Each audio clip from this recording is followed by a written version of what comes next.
नमस्कार। यह साहित्य अर्पण का कहानियों का केंद्र है। मैं शोभित गुप्ता सभी श्रोताओं का स्वागत करता हूँ। आज मैं आपके सामने प्रस्तुत हूँ आर के नारायण जी की एक कहानी बीवी छुट्टी पर के साथ। कन्नन अपनी झोपड़ी के दरवाजे पर बैठा गांव के लोगों को आते जाते देख रहा था। तेली सामी अपने बैल को हाँकता हुआ सड़क से गुजरा। उसे देखकर बोला, आज आराम करने का दिन है तो शाम को मंडपम में आ जाना। कई और लोग गुजरे, लेकिन कन्नन ने किसी की ओर ध्यान नहीं दिया। तेली की बात सुनकर वह विचारों में खो सा गया। मंटप्पम टैंक वन पर पुराने जमाने की खंबेदार जगह थी, जो अब जगह जगह से टूट रही थी। अब कन्नन और उसके साथियों के लिए यह क्लब की तरह बन गई थी। कभी कभी शाम को वे यहाँ इकट्ठे होते और डटकर चौपड़ खेलते। कन्नन को ना सिर्फ यह खेल पसंद था, बल्कि इसकी सुगंध और टूटी हुई मीनारों के बीच में से दिखाई देती पहाड़ियां भी बहुत अच्छी लगती थी। मंटपम के बारे में सोचते हुए वह कुछ गुनगुनाने भी लगा। वह जानता था कि उसे इस तरह बैठे देखकर लोग उसे आलसी समझते होंगे, लेकिन उसे परवाह नहीं थी। वह काम करने नहीं जाएगा। उसे घर से बाहर भेजने वाला नहीं था। उसकी बीवी अभी नहीं लौटी थी। उसने कुछ दिन पहले मन में चुपचाप खुश होते हुए उसे मायके जाने के लिए बैलगाड़ी में बिठाया था। उसे उम्मीद थी कि उसके माँ बाप उसे 10-15 दिन और रुकने को कहेंगे। हालांकि अपने छोटे बेटे की अनुपस्थिति उसे अच्छी नहीं लगती थी, लेकिन कन्नन इसे बीवी के ना होने की खुशी की कीमत के रूप में ले रहा था।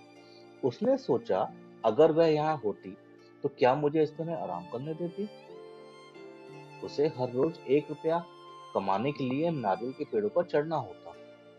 उनके ऊपर लगे कीड़े मकोड़े साफ करने पड़ते, नारियल तोड़ तोड़ कर नीचे गिराने पड़ते और कंजूस ठेकेदारों से पैसों के लिए लड़ना झगड़ना पड़ता।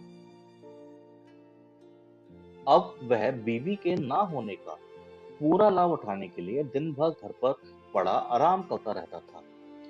लेकिन अब यह हालत हो गई थी कि उसके पास एक पैसा भी नहीं बचा था, और पैसे के लिए आज ही उसे पेड़ों पर चढ़ना जरूरी हो गया था।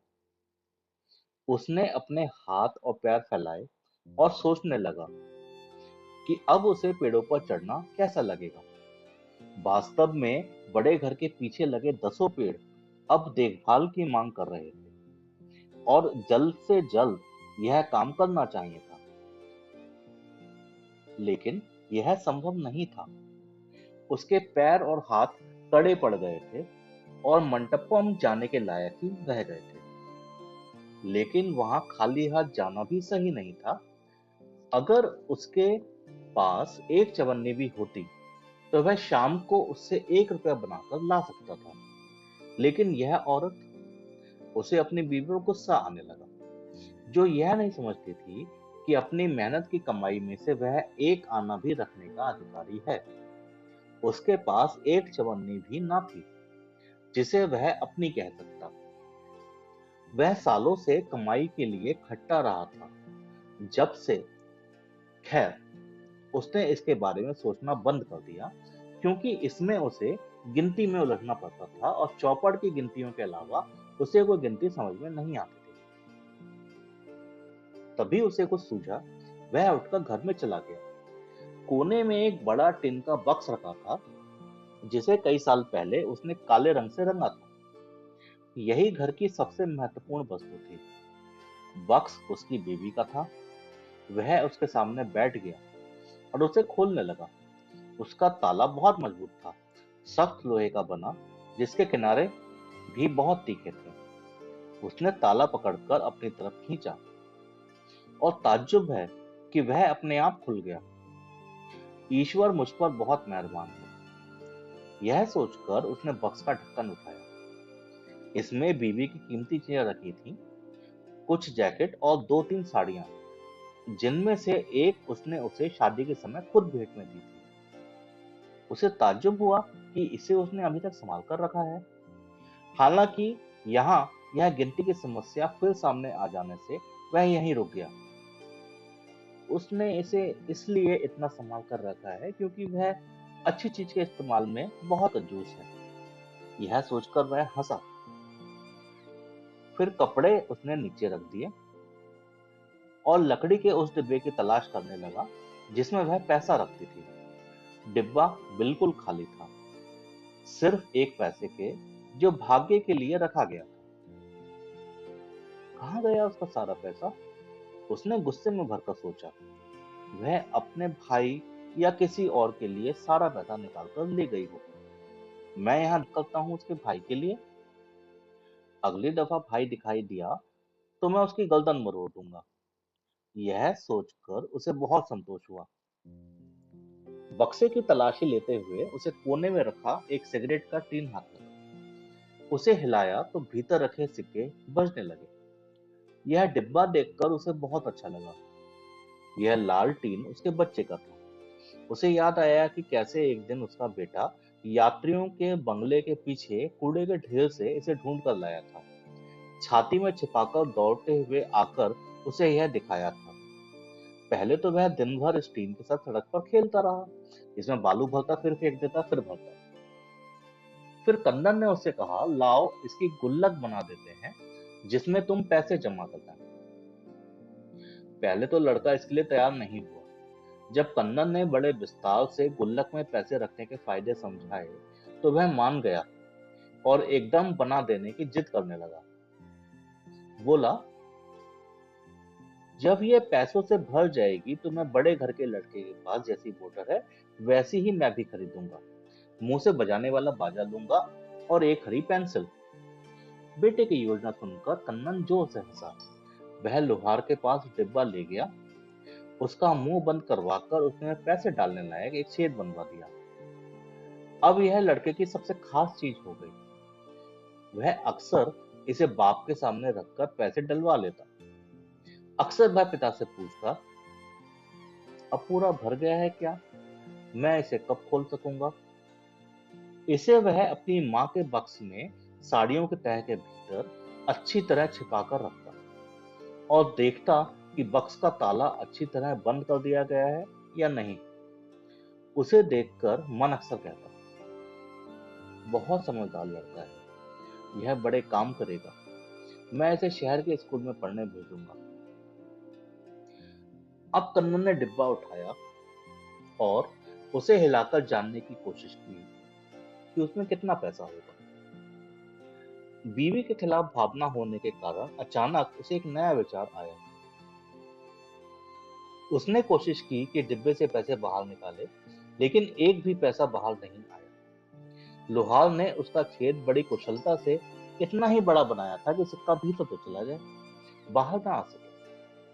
दुनिया की कोई भी शक्ति अब पैसे बाहर नहीं निकाल सकती थी। एक मिनट बाद वह डिब्बा हिलाना रोककर सोचने लगा, अपने बेटे की गुल्लक से पैसे निकालकर क्या वह ठीक कर रहा है? मन में ही जवाब आया, क्यों नहीं? बाप और बेटा एक नहीं होते क्या? यही नहीं, मैं तो यह रकम दुगनी तिगनी करने जा रहा हूँ, इसे बाद में इसी में रख दूंगा। इस तरह मैं डिब्बा खोलकर बेटे का भला ही कर रहा हूँ। फैसला हो गया। वह चारों तरफ देखने लगा कि कोई ऐसी चीज मिल जाए जिससे छेद को बड़ा किया जा सके। उसने बेकार पड़ी बहुत सी चीजों का डिब्बा ढूंढ डाला, बोतल, डार्ट, जूते का तला, रस्सी वगैरह, लेकिन कोई नुकीली चीज उसे ना मिली। चाकू कहाँ चला गया? उसे बीवी पर फिर गुस्सा आया। औरतें क्यों हर चीज को छुपा कर रखती हैं? हो सकता है वह चाकू भी भाई के लिए ले गई हो। डिब्बा लेकर वह उसे जमीन पर जोर जोर से पटकने लगा। इससे वह तोड़ मुड़ तो गया, उसकी शक्ल खराब हो गई, लेकिन पैसा बाहर नहीं आया। उसने इधर उधर देखा। दीवार पर एक कील के सहारे देवता की मड़ी हुई तस्वीर टंगी थी। तस्वीर उतारकर उसने कील बाहर निकाल दी। जमीन पर पड़े देवता को देखकर उसका मन खराब हुआ। और उसने झुककर उसके पैरों पर सिर लगाया। फिर एक पत्थर उठाया और कील डिब्बे के छेद पर रखकर उसे ठोकने लगा। कील फिसल गई और पत्थर उसके अंगूठे पर जा पड़ा। अंगूठा दबकर नीला पड़ गया और दर्द से वह चीख उठा। डिब्बा जमीन पर फेंक दिया। डिब्बा कोने में पड़ा उसे चिढ़कर देखने लगा। कुत्ते, उसने फुसफुसाकर कहा। फिर अंगूठा पकड़कर कराहने लगा। फिर बोला, अब मैं तुमसे जरूर निपटूंगा। वह रसोई में गया।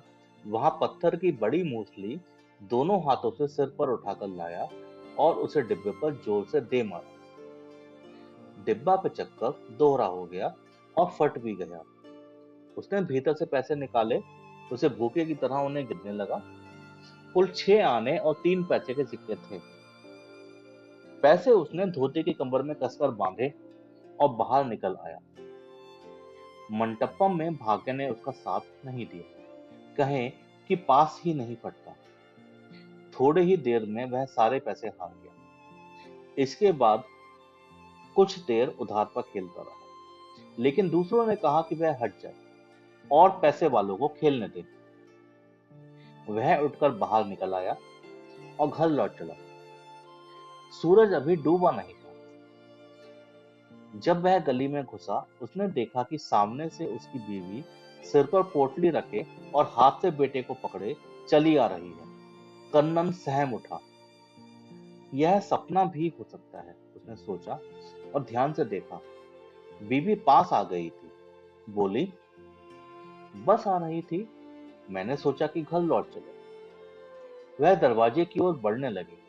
कन्नन डरकर देखने लगा। उसका बक्स भीतर खुला पड़ा था। सामान बिखरा हुआ था। जमीन पर भगवान की तस्वीर और बेटे का डिब्बा टूटा हुआ। घर में पैर रखते ही उसे यह सब दिखाई देगा। स्थिति निराशाजनक थी।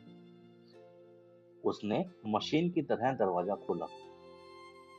तुम इस तरह क्यों देख रहे हो? बीवी ने पूछा और भीतर चली। बेटे ने 2 पैसे निकालकर उसे दिए।